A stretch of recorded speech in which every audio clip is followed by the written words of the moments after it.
Op plants little ducks in her office for people to find to boost morale, but her coworker is a Grinch who hates happy people and calls Op a child groomer. Gets reported to HR.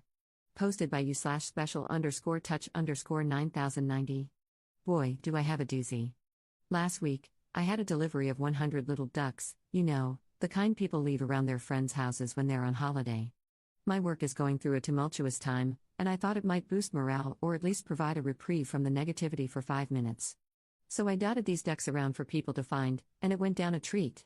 People even rehid the ducks for other coworkers the next day. People were laughing and talking about it for a couple of days. Even the directors found a couple. They were a bit bemused but left us to it.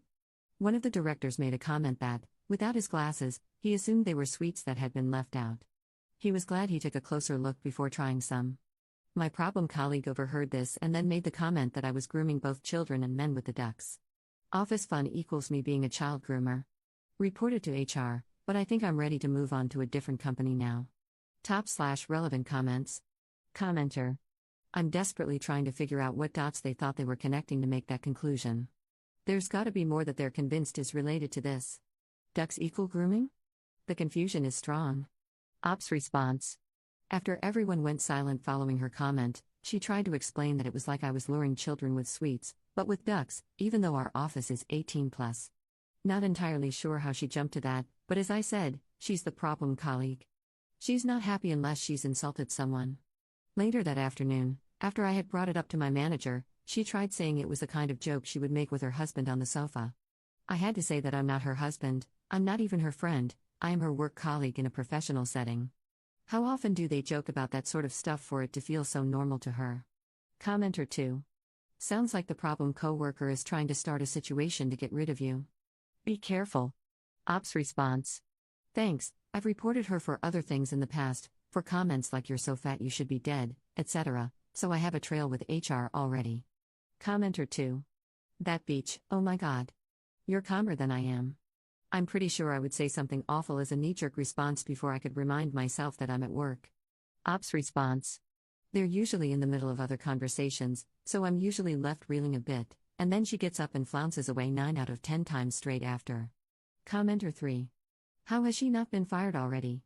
Op's response. I think the problem is that no one reports it.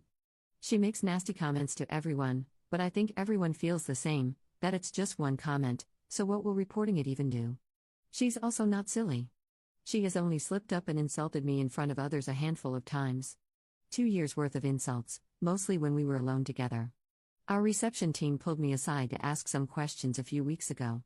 I answered them and asked why they didn't ask the problem coworker, as it's actually her area, not mine.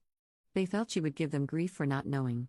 I told my manager what they had said to me, and she went down to talk to them about it, but they didn't mention the problem coworker and instead said they grabbed me because they saw me.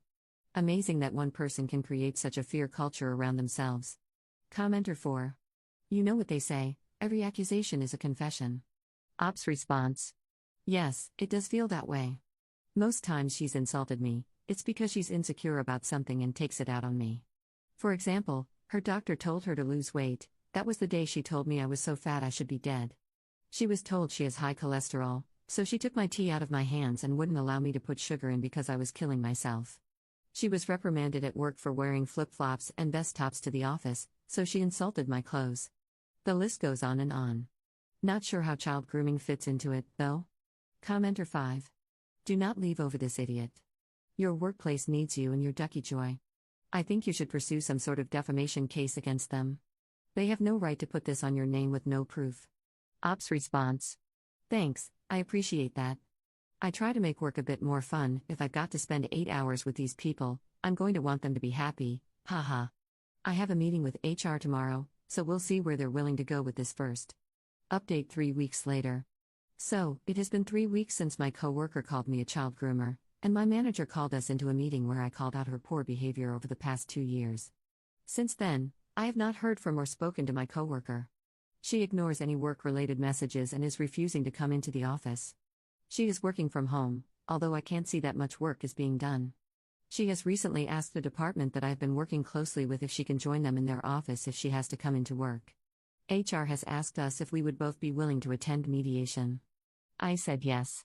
I'm not sure what my coworker's response was, but since it was due to start this week and has not, I assume she refused it.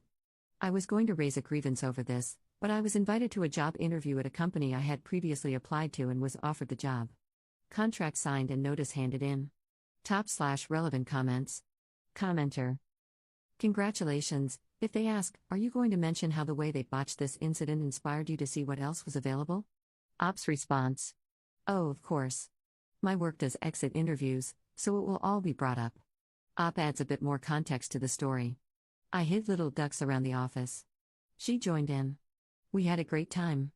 2 days later, she called me a child groomer.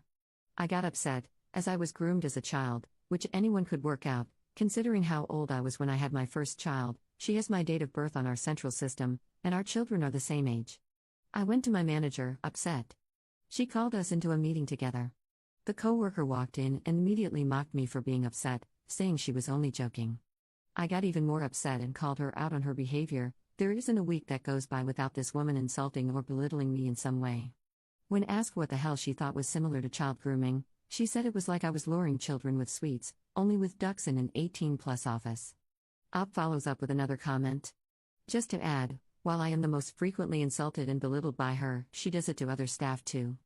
A colleague in another department just told me she reached out to the problem colleague yesterday, asking for help with a task, and got a very passive-aggressive response. Her question was answered, but she was made to feel stupid. She read the email responses out loud to her bank of desks. The head of HR was sitting opposite her at the time. Lots of tuts, but nothing else. Commenter 2. I'm sure you know this, but your coworker should have been fired on the spot.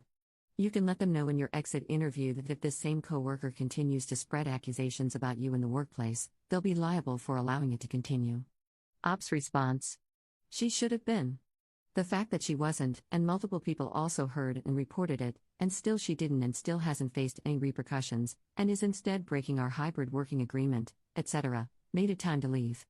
The new job is a step up with better pay and better hours, so at least I have that going for me. Commenter 3.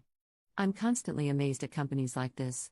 I'm over here wondering whether I'll be laid off if I don't adhere to the ever-changing rules, and there are companies that bend over backwards to accommodate a poorly performing person who then just refuses to come in. Ops response. There seems to be one rule for the problem people and another rule for the rest of us. I don't think I would get away with insulting people like that, especially superiors. Second update 2 months later. It's been 3 months since my coworker accused me of grooming children because I made up an office scavenger hunt. I'm afraid this isn't a very exciting update, and not much has happened between me and problem coworker. A few comments have asked for ages. She is in her mid-50s, and I am 30. We are both married. Just over a month ago, problem coworker and I spoke over Teams. I apologized for losing my temper following the child grooming comment, and she apologized for how I took the child grooming comment. Problem coworker then stated that she will not communicate with me again, as she doesn't know how I will react to her comments and is now worried about my mental health. She has previously mocked my self-harm scars and called me an attention seeker. We have had no further contact. HR set up a mediation meeting with a union. We had to have individual one-on-one meetings and then an all-day meeting with us together and the mediator. My individual meeting was uneventful. I outlined everything that had happened and said that I felt mediation was just the company's tick-box exercise to prevent me from claiming constructive dismissal and to show they had taken a reasonable step to prevent conflict. The mediator said he could not respond. He did pressure me that I needed to hear out her side, and that she was very apologetic and upset about it all. I then had to explain a situation with a temp hire where PC, problem coworker, shouted at and insulted the temp. They then had an argument and PC cried, saying they didn't want to hurt people. The next time they saw each other, a year later, PC insulted her weight. I also brought up that the silent treatment now is another form of bullying, as I am being left out of key meetings and decisions, and it is affecting my work. We did not attend the mediation full-day meeting. Unfortunately, my dad passed away unexpectedly the weekend before. I had already arranged a doctor's appointment because I had developed a facial twitch, and I don't want to go into TMI, but there were other unpleasant side effects. The doctor originally signed me off for 2 weeks, but when I mentioned my dad had died that weekend, it was extended to a month, with the proviso that I have an additional meeting before the fit note ended in case I couldn't face returning to the company. I won't lie, that was the worst month of my life, and coming back to this mess was absolutely awful. I'm so grateful that the doctors took me seriously, as my mom didn't cope and we, my siblings, alternated staying with her until she was stable, which I wouldn't have been able to do without the month off. My parents live a 10-hour round trip away from me, and even further from my siblings. I originally had 2 weeks left of my notice period when I returned. On my first day back, my manager pulled me into a meeting to say that she and HR were worried about my mental health and wanted me to have a phased return to work, so they asked me to work from home for the rest of the week. My final day was also moved up due to outstanding annual leave. I was in the office less than 2 hours on my first day back before the first person approached me for help because they had been trying to work with PC, but she had been rude and dismissive. PC has applied for numerous internal jobs and been rejected for all of them, one of which was with the first person who approached me for help. PC has continued to refuse all communication with me. I could see that she had a meeting with one of the directors, but aside from that, I'm not sure what else happened following the child groomer comments. I was very spoiled by office friends, and they made a fuss with a lovely lunch out on my final day and some thoughtful gifts. After lunch, I had my exit interview, where I was asked why I left, whether I would consider coming back, and how I rate the company. It was not a fun meeting, and I was very critical of HR and the company.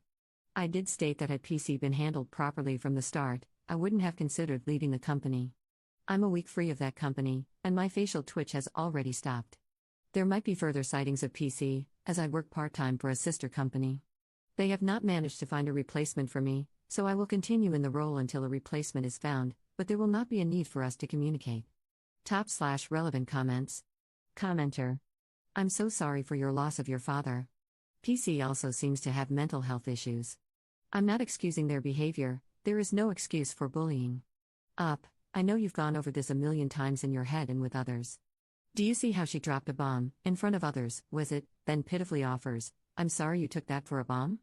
But if others heard it, the word was out. She's the nut, and I am so glad you've extricated yourself from the place. Take good care.